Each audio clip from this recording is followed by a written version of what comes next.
1000 वर्ष का समय एक कवच में लगता है, तो 999 कवच काटे और लगाते रहो गणित। कोई 9 लाख कह रहे हैं, कोई 9,000 कह रहे हैं, कोई 99,000 कह रहे हैं। कितना समय लगा? 9,99,000। 9,99,000 वर्ष तक नर नारायण भगवान ने मिलकर के सहस्त्र कवच के 999 कवच काट दिए, एक कवच रह गया। जैसे एक कवच बचा,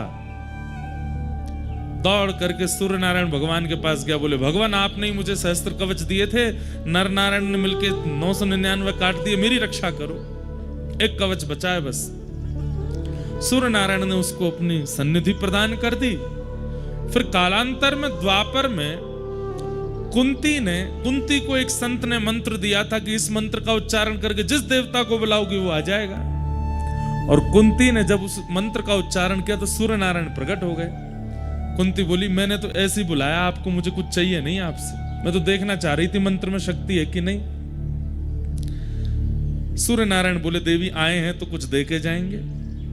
क्या दे के जाएंगे?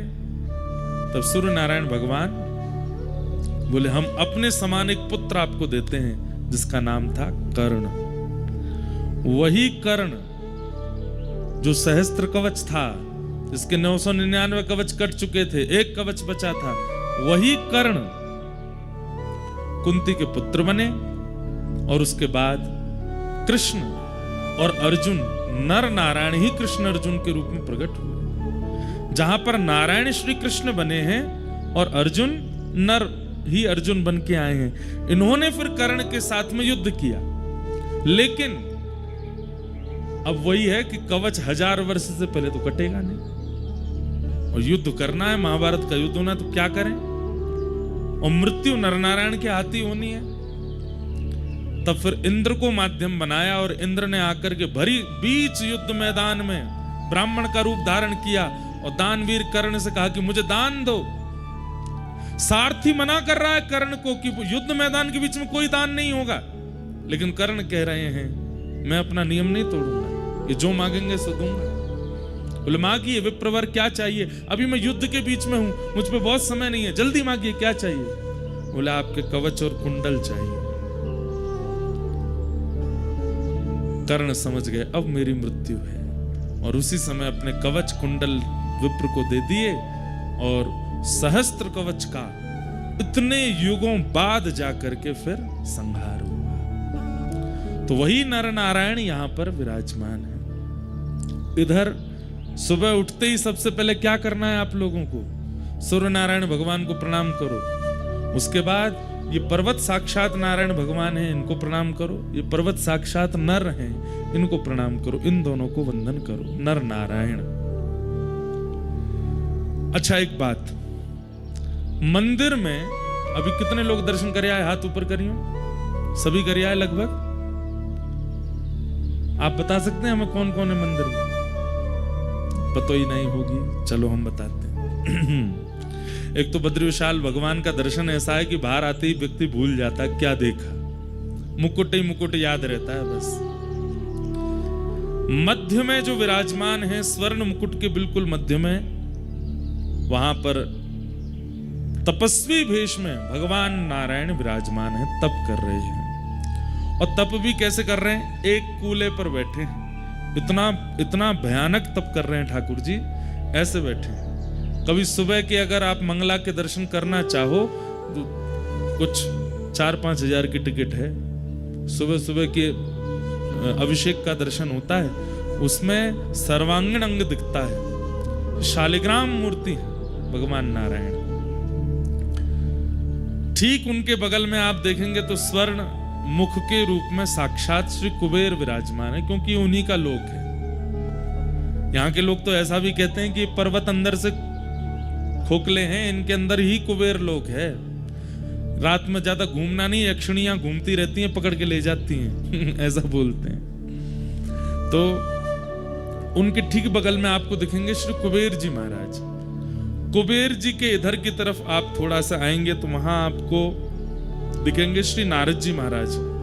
6 महीने यहाँ पर दक्षिण भारत के श्री रावल जी सेवा करते हैं, और फिर जब कपाट बंद हो जाते हैं उसके बाद यहाँ श्री नारद जी मुख्य पुजारी हैं इस मंदिर के, इसलिए नारद जी विराजमान हैं। इधर की तरफ जब आप आओगे तो आगे की ओर गरुण जी विराजमान हैं और पीछे हमारे भक्तों के अग्रगण्य श्री उद्धव जी महाराज और हम ब्रजवासियों के अति प्रिय उद्धव जी महाराज बैठे हैं ठीक बिल्कुल। और इधर की तरफ देखेंगे तो दो मूर्ति आपको दिखाई देंगी, वही नर नारायण भगवान है। ये समस्त दर्शन आपको वहां पर होगा।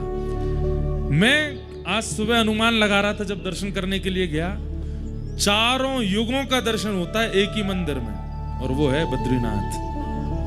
देखना कैसे नारायण भगवान जो यहां विराजमान है उस सतयुग में विराजमान, तो सतयुग का दर्शन।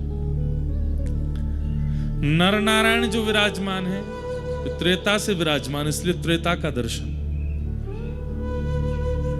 द्वापर में श्री उद्धव जी महाराज यहां पर आए तो इसलिए उद्धव जी को जब देखते हैं द्वापर का दर्शन। और कलिकाल में यहां पर नित्य श्री नारद जी आते हैं, या फिर इसमें ऐसा कह लीजिए कि भगवान के स्वधाम गमन के बाद कलयुग प्रारंभ हो गया। तो जब उद्धव जी यहां आए तब कलयुग के प्रथम दिन चल रहे थे, तो उद्धव जी का दर्शन कलयुग का दर्शन है और नारद जी का दर्शन द्वापर का दर्शन है। तो सतयुग, त्रेता, द्वापर, कलयुग। सतयुग कौन?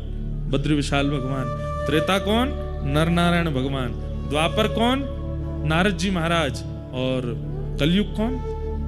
श्री उद्धव जी महाराज।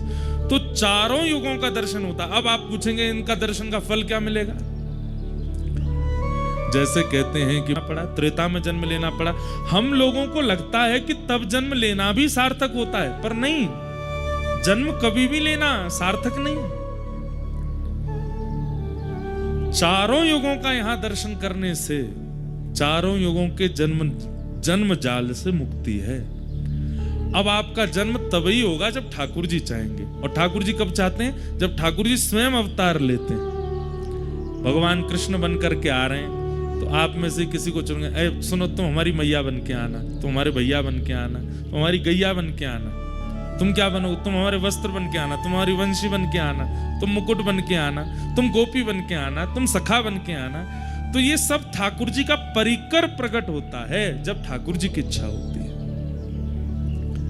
ऐसे चारों युगों का दर्शन एक ही मंदिर में। नीचे तप्त कुंड है और उनके नीचे अलकनंदा जी है। यहां पर गंगा जी के इतने रूप क्यों हैं? अलकनंदा जी, रुद्रप्रयाग में जब आप दर्शन करोगे तो वहां मंदाकिनी जी, देवप्रयाग में दर्शन करोगे तो भगीरथी जी। ये अलग अलग रूप क्यों हैं? क्योंकि शिव की जटाओं से गंगा जी प्रकट हो रही हैं और हिमालय की पूरी श्रृंखला शिव जटा मानी जाती है। तो जब गंगा जी प्रवाहित हुई तो आप सब भी स्नान के लिए जल डालते हैं, तो यहां से इधर से सब जगह से आता है। तो शिव जटाओं में से जब गंगा जी प्रवाहित हुई तो एक यहां से गई हैं, वो श्री अलकनंदा जी बन गई हैं। एक दूसरी तरफ से पहुंची हैं तो वो मंदाकिनी जी बन गई हैं। और फिर वहां वहां जो जो क्रियाएं लीला हुई उनके हिसाब से इनका नाम पड़ता चला गया। जानु ऋषि पी गए थे, कान से प्रकट किया इसलिए जानवी पड़ गया। भगीरथ जी लेकर के आए इसलिए भागीरथी पड़ गया। लेकिन देव प्रयाग के बाद ऋषिकेश आते आते वो केवल एक रह जाती हैं, गंगा।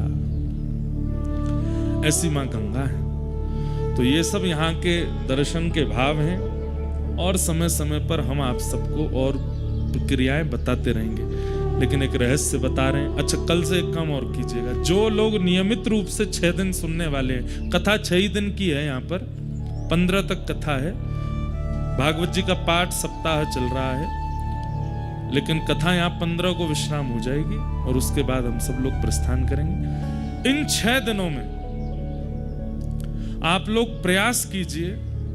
ये अवसर बार बार नहीं मिलेगा और हर जगह नहीं मिलेगा।